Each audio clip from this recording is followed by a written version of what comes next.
अस्सलाम वालेकुम दोस्तों अज असां जिला लिया की तहसील करोड़ के एक मैदानी इलाके दे विच आए हैं जिते सारे एक संगती का बाग आई तो असां स्पैशल अज बाग की सैर करन आए तो असां अज तुसां दोस्तां नाल अपनी ये मुहब्बतां ये नवीं शय तुहाडे सामने नाल शेयर करूँ।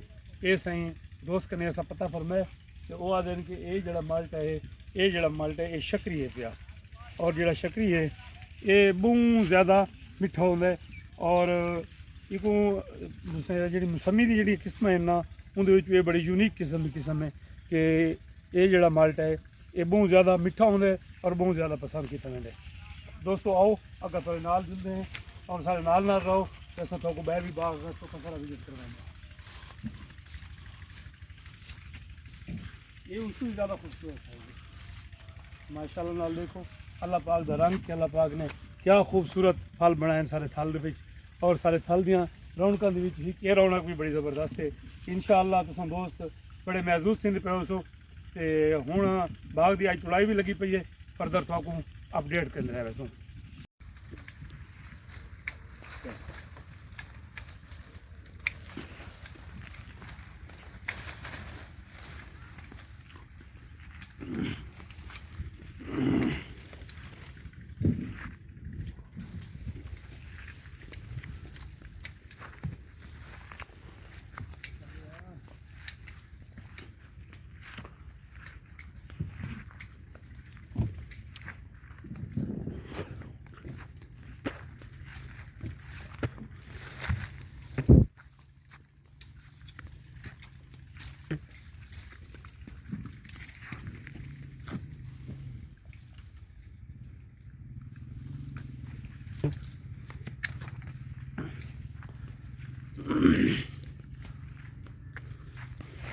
अज दोस्तों थोको अस बाग की सैर करवाने पे हैं।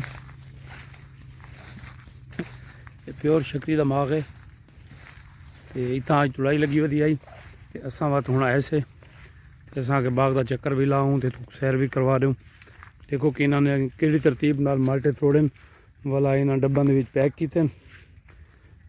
देखो कि डब्बों के पैक थी के ये वाला हूँ इंपोर्ट थी के मुल्क तो बहर भी वेंदन तो पाकिस्तान के मुख्तलिफ इलाकों में वेंदन। ये सारे थल का बहुत ही प्यारा माल्टा है शकरी जोड़ा कि इसकी मकबूलियत भी बहुत ज़्यादा है पूरी दुनिया के विच। अल्लाह पाक सारे थल को आबाद शाद रखे।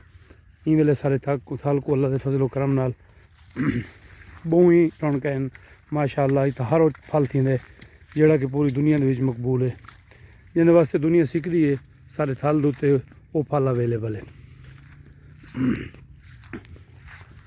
अल्लाह पाक ने कितने खूबसूरत फल बनाए इंसान वास्ते क्या खूबसूरत नज़ारा है।